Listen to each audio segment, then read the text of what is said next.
할렐루야. 믿는 자들의 여러분 이 생사화복, 믿지 않는 자들의 생사화복을 주장하시는 성삼위 하나님의 이름으로 여러분을 환영하고 사랑하며 축복합니다. 특별히 우리 화평방송을 애청하시고 또 기대해 주시는 여러분을 축복합니다. 오늘은 사도행전 3장 1절로 26절의 말씀을 가지고 안진뱅이 치유 역사라는 주제로 우리가 강해를 나누어 봅니다. 본문 1절로 10절의 말씀입니다. 제9시 기도 시간에 베드로와 요한이 성전에 올라갈새 나면서 안진뱅이 된 자를 사람들이 메고 오니 이는 성전에 들어가는 사람들에게 구걸하기 위하여 날마다 미문이라는 성전문에 두는 자라. 그가 베드로와 요한이 성전에 들어가려 함을 보고 구걸하거늘 베드로가 요한으로 더불어 주목하여 가로되 우리를 보라 하니 그가 저희에게 무엇을 얻을까 하여 바라보거늘 베드로가 가로되 은과 금은 내게 없거니와 내가 내게 있는 것으로 내게 주노니 곧 나셋 예수 그리스도 이름으로 걸으라 하고 오른손을 잡아 일으키니 발과 발목이 곧 힘으로 뛰어서서 걸으며 그들과 함께 성전으로 들어가면서 걷기도 하고 뛰기도 하며 하나님을 찬미하니 모든 백성이 그 걷는 것과 및 하나님을 찬미함을 보고 그 본래 성전 미문에 앉아 구걸하던 사람인 줄 알고 그의 당한 일을 인하여 심히 기이 여기며 놀라니라. 유대인의 제9시는 여러분 지금의 오후 3시죠. 6시간씩 차가 나니까. 유대인들은 하루에 3번씩 기도를 하는데 그 새벽 시간과 오후 3시 그리고 저녁 시간입니다. 본문의 베드로와 요한은 이 두 사도는 오후 3시를 기도 시간으로 정해놓고 매일 기도를 한 것 같습니다. 그렇습니다, 여러분. 성도들은 하루에 3번씩 기도를 하지 못하더라도 하루 한 번은 꼭 조용한 시간을 정해놓고 기도를 해야 됩니다. 기도 생활을 하지 않으면 마귀를 이기지 못하고 세상을 이기지 못하기 때문입니다. 기도 생활을 해야만 성령의 인도와 주장을 받을 수 있고 성령의 능력이 여러분 머물게 되는 겁니다. 베드로와 요한 두 사도가 성전에 올라가는 중에 나면서 안진뱅이 된 자 구걸하는 모습을 보게 되었습니다. 안진뱅이는 베드로와 요한이 성전에 들어간 것을 보고 무엇을 좀 구걸하려고 좀 쳐다보았습니다. 베드로와 요한은 서로 바라보면서 그 안진뱅이에게 우리를 보라 하니 안진뱅이가 두 사도에게 무엇을 얻을까요? 바라보자 베드로가 이렇게 얘기를 합니다. 은과 금은 내게 없거니와 내게 있는 것을 내게 주노니 곧 나셋 예수 그리스도 이름으로 걸어라. 그렇습니다, 여러분. 안진뱅이는 지금 당장 먹을 거, 마실 거, 입을 거, 잘 거, 그것을 구하려고 바라봤는데 베드로는 나는 내한테 뭘 먹을 거, 마실 거, 입을 거, 그거 줄 것은 없다. 그러나 지금 내가 내게 줄 수 있는 것은 나셋 예수 그리스도 이름으로 일어나서 걸으라 이렇게 말한 거예요. 이건 무슨 말씀이냐? 너에게 지금 필요한 게 뭐냐? 너는 지금 먹을 것을 구하지만은 너는 지금 너에게 필요한 건 먹을 것이 아니라 네가 일어나서 강건한 몸으로 하나님을 찬양하고 믿는 것이다. 이거 아니겠습니까? 그러면서 안진뱅이의 오른손을 잡아 일으켰습니다. 그러자 곧 발과 발목이 힘어서 뛰어서서 걸으면서 그들과 함께 즉 베드로와 요한과 함께 성전으로 들어가면서 걷기도 하고 뛰기도 하면서 하나님을 여러분 찬양했습니다. 그렇습니다. 예수 그리스도의 이름은 참된 생명의 이름이요 능력이요 지혜요 구원의 이름입니다. 전도자와 사명자는 다른 것은 필요 없습니다. 오직 예수 그리스도를 다른 사람에게 전하여 주는 것. 예수 그리스도의 이름, 그 이름의 권세, 이것이 필요합니다. 안진뱅이가 일어나게 된 것은 믿음이 있었기 때문입니다, 여러분. 왜냐하면 바라보라고 했을 때 바라보았고 나셋 이름으로 일어나 걸어라 했을 때 순종하여 일어났으며 고침을 받자마자 자기 집으로 가지 않고 성전으로 들어가 찬양하였기 때문입니다. 그래요, 여러분. 안진뱅이가 그 성전 미문의 앞에 앉아서 성전으로 평소에 성전에 들어가는 사람들을 바라보면서 무슨 생각을 했을까? 물론 모두 구원을 하려고 앉은 것도 있겠지만은 나도 내가 안진뱅이만 아니면 나도 일어나서 저 성전에 들어가서 하나님을 찬양하고 싶다는 마음이 아마 굴뚝 같았을 거예요. 그것을 이 베드로와 요한은 바라본 겁니다. 그렇습니다, 여러분. 하나님께서는 그러한 자들에게 병고침의 은혜를 주시는 거예요. 안진뱅이가 병고침을 받고 일어난 사건으로 해서 많은 사람들이 심히 놀랐습니다, 여러분. 본문 11절 16절의 말씀입니다. 나은 사람이 베드로와 요한을 붙잡으니 모든 백성이 크게 놀라며 달려나아가 솔로몬의 행각이라고 칭하는 행각에 모이거늘 베드로가 이것을 보고 백성들에게 말하되 이스라엘 사람들아 이 일을 왜 기이 여기느냐 우리 개인의 권능과 경건으로 이 사람을 걷게 한 것처럼 왜 우리를 주목하느냐. 아브라함과 이삭, 그러니까 다시 말하면 이 아브라함과 이삭 이 사람들이 뭐라 그럴까 아브라함과 이삭 그 후손들, 다시 말하면 이 사람들이 여기에서 제가 지금 잠깐 요거를 좀 이해를 시켜야 될 것 같아요. 지금 베드로와 요한이 왜 우리에게 주목을 하느냐. 주목하지 말아라. 주목하지 말아라. 베드로와 요한은 이스라엘 백성들이 하나님이 그 아들 예수를 영화롭게 하였다고 증거하면서 너희가 거룩하고 의로운 예수를 죽이고 생한 바나바를 놓아달라고 하였다. 너희가 죽인 그 예수 그리스도를 하나님께 다시 살리셨는데 그분이 생명의 구주라고 하신 겁니다. 그러면서 이 예수 그리스도가 아브라함과 이삭, 다윗 그 후손이라는 거죠. 그리고 다시 살아나신 예수 그리스도의 이름이 이 안전병을 완전히 낫게 하셔서 고치셨는데 왜 우리에게 주목을 하느냐. 그걸 지금 얘기하는 거거든요, 여러분. 그렇습니다. 나사렛 예수 그리스도의 이름은 만왕의 이름이요 권세요 능력의 이름입니다. 그래서 예수님께서는 믿는 자들에게 지금까지는 너희가 내 이름으로 구하지 않았으나 구하라.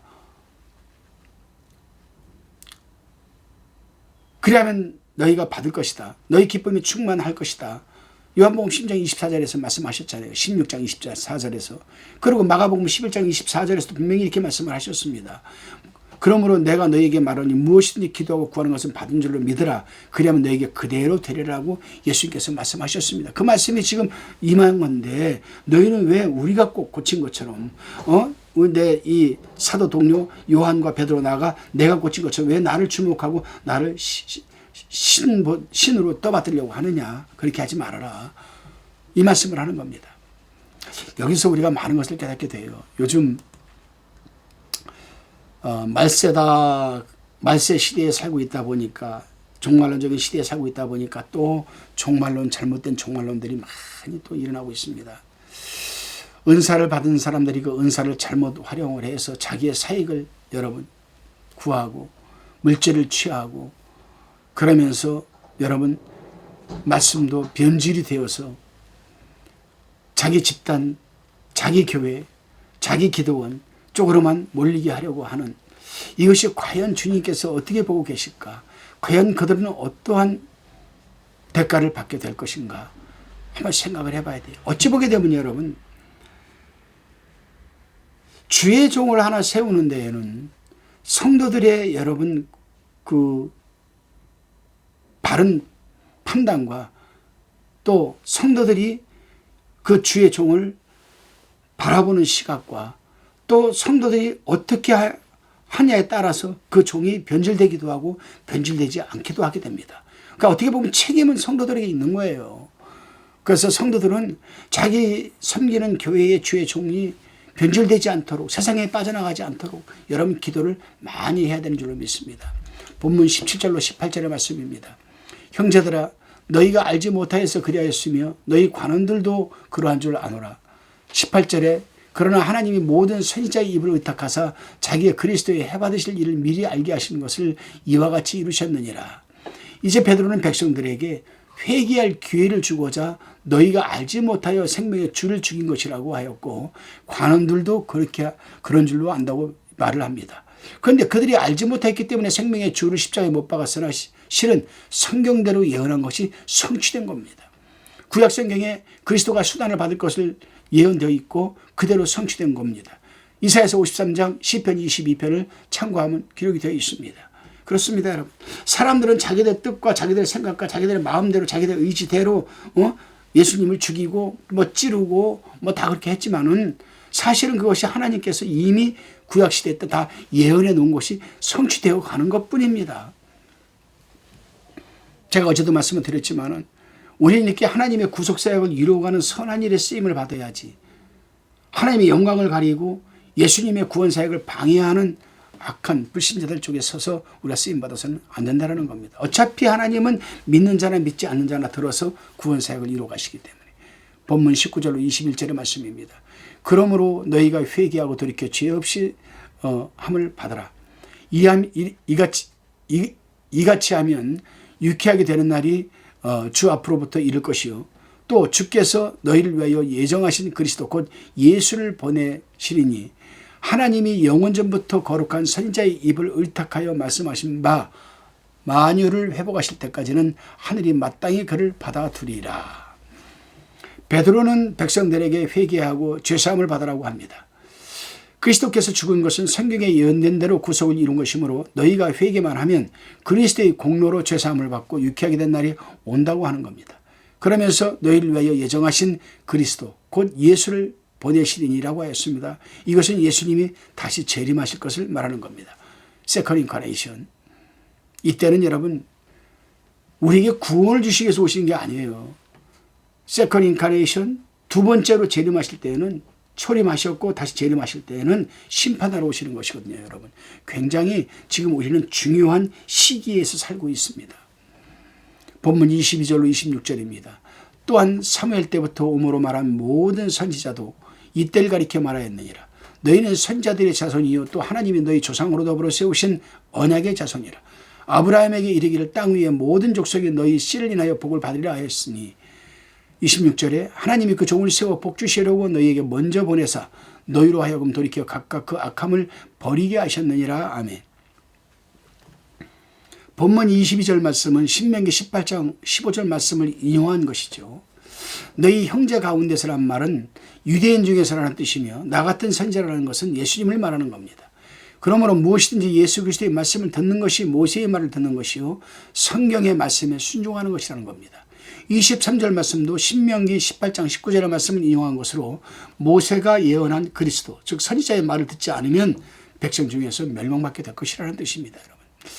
베드로는 선지자의 예언의 말씀을 증거할 때에 모세와 사무엘과 그 후의 모든 선지자들이 메시아 곧 예수 그리스도에 대하여 예언한 것이 예수님의 때를 말한 것이라고 말하고 있습니다. 그러면서 이스라엘 사람들은 그리스도를 예언한 선지자의 자손이므로 그 예언 성취의 사실을 받아들일 책임이 있다는 것을 여러분 강력하게 여러분 말하고 있는 겁니다. 그렇습니다. 여러분. 우리는 살아가면서 알게 모르게 많은 죄와 허물을 드러내놓고 살아가고 있습니다. 그런데 예수님이 십자가에서 아버지여 저희를 사하여 주옵소서 자기들이 하는 것을 알지 못하니이다라는 이 중보기도가 있었기 때문에 우리는 또 회개라는 통로를 주님께서 열어주셨기 때문에 우리는 여러분 아직까지도 천국 백성으로 의로운 자로 살아갈 수가 있는 것 아니겠습니까? 그래서 참 우리는 참 회개하는 삶을 많이 살아야 돼요. 회개라는 기도의 자리에 딱 앉았을 때 오늘 하루 살아가면서 내가 드러내었던 허물과 죄를 깨닫게 하시는 성령 그 성령의 여러분 감동에 따라서 회개하는 삶을 살아야 돼요. 기도하시겠습니다. 주님, 믿는 자들이 살아가면서 알지 못하고 지은 죄도 회개해야만 하는데 알고 지은 죄는 더욱 철저히 회개해야만 우리 마음이 유쾌하게 된다는 것을 깨닫게 됩니다. 그렇습니다. 성령 하나님, 우리가 모르고 지은 죄는 생각나고 깨닫게 하셔서 회개하게 도와주시고 설령 알고도 지은 죄는 철저히 회개하여 두 번 다시는 같은 죄를 범하지 말게 하옵소서.